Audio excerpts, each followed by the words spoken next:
Sometimes one of the most difficult parts about the football coaching journey isn't even the kids themselves. It's usually the parents. Now, today we're going to discuss how to build trust with the parents themselves. What are the key tips you need to know? How we can overcome them. But firstly, let's start off on why it matters. Now, as we know, as football coaches or sports coaches or in any field you're watching this from, they can be very annoying. They sometimes are very overprotective. They sometimes don't let us do our job as well as we could. Now, this is for good reason. It comes from a good place and it comes with good intention.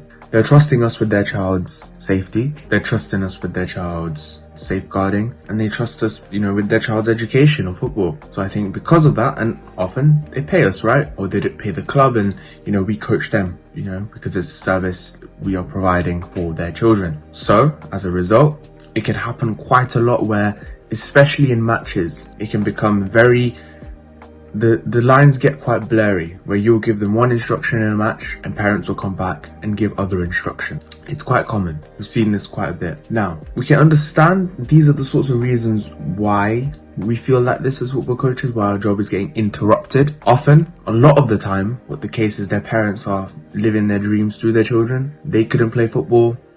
They're being overprotected about the football the kids are playing. It happens.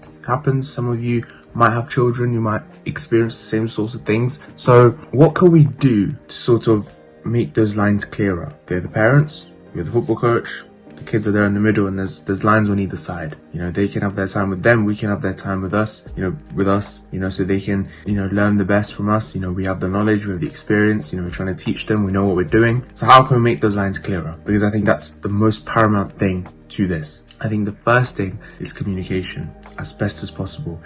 If they know you are trusted and you are trustworthy, doesn't matter what qualifications you have, but trust is one thing that is built a lot from communication, but also from, confidence in your own belief, in your own ability. If you're not someone who becomes confident and who doesn't work on that through experience, through time, then it's going to be very difficult for you to build a connection, not just with the children, with parents themselves. So making sure you're always keeping parents up to date, whether that's session times, if there's a cancellation, if there's a change of venue, anything, just everything, make it as clear as possible. If it's as clear as possible, you leave little room for intervention. So you're left to your own devices and you can do your job. If you want intervention, fine, make that clear. You want help, you need help with this, you need help with that. A lot of the time, it's help with getting nets up, for example. That's one thing which is quite common, isn't it? So I think that's one thing, communication, which is so important, and we should be reinforcing every day, every week.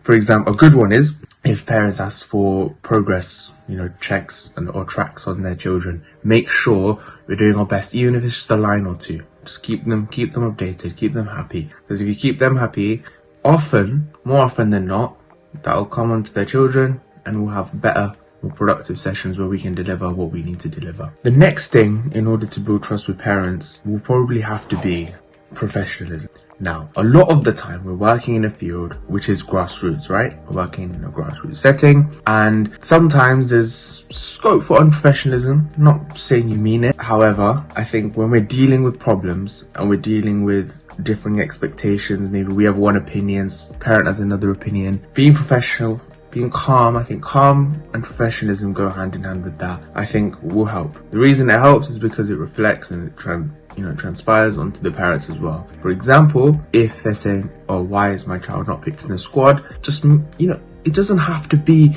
the best answer in the world. It just has to sound calm. It just has to sound, you know what you're doing. Which you are, right? It's not like you're lying. You know what you're doing and you just need to say that. So you could say it's some sort of tactical decision, just changing things around, testing new things out. You could just be honest and say there's not enough space in the squad, or even better, even before the season starts, you can, write out some policies and you can say, look, sometimes we can only take 16 to a game. So sometimes, and we have a squad of 18, 19. So sometimes there's going to be an instance where a couple miss out. And that's not got anything to do with how good or bad the player is, but it's just we're testing things out, we're changing things around. That's just how it is. That's football. So if you make those clear things clear in advance, again, communication, then when those problems arises, it's much easier to be professional. You're not having to over-explain. You're not having to justify yourself as much as you think you need to. If you're clear and you communicate well in advance, it makes it much, much easier for parents to then just understand and know how you work. I think that's number 2 is just professionalism. Again, that's something that comes with experience. If you're someone who's 19, that's, you can be immature at times, I've just recently been a child. However, stay calm. Ask ChatGPT to write your answers if it's on text or something like that, if that helps you. But just stay calm with it. Again, they come from a good place. When they have problems, when they come to you about things, it's always from a good place. So I think that's very important to keep in mind. The last thing which I want to mention about trust is actually delivering on what you say you're going to do. I think that's probably, it sounds really obvious, but it's really important to mention as well, because trust is ultimately, that's how trust is going to be built ultimately. You can be as communicative as possible, you can be as professional as possible. If you don't actually say what you're going to do, it makes it very hard for anyone to trust you. That's just the real world, right? So if you say that, okay, your child's not going to be picked this week, but they're going to be picked next week, but you don't pick them, well, there's a bit of a problem there. Probably a problem from your side, from our side. We need to reflect on that and see what we can do differently. So if we have set an expectation, for example, with a squad of 17, one person will rotate on and off the squad. Maybe there's a rota. I don't know how you want to do it.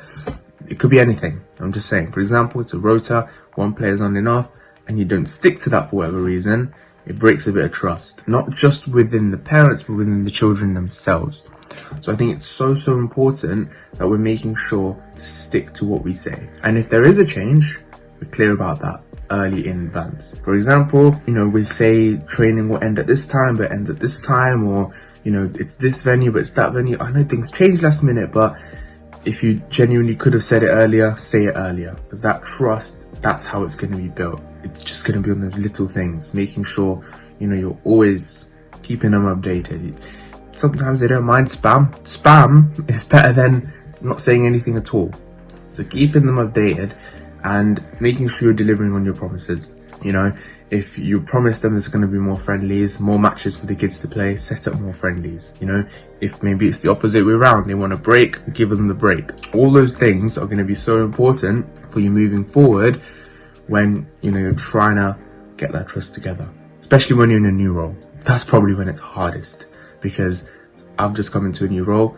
These are all the things I'm trying to implement myself across the last few months, what I've been trying to do to make sure that parents do trust me, and that can be reflected upon the children. I can get better sessions, therefore better results on the football pitch. So hopefully that gives you guys an idea on why it's so important to build trust with parents and how that can be reflected onto children. Also, some of the tips how we can improve this and what happens if we don't improve on this, really. So let me know what else you think. What other things have I missed? And leave them in the comment section down below.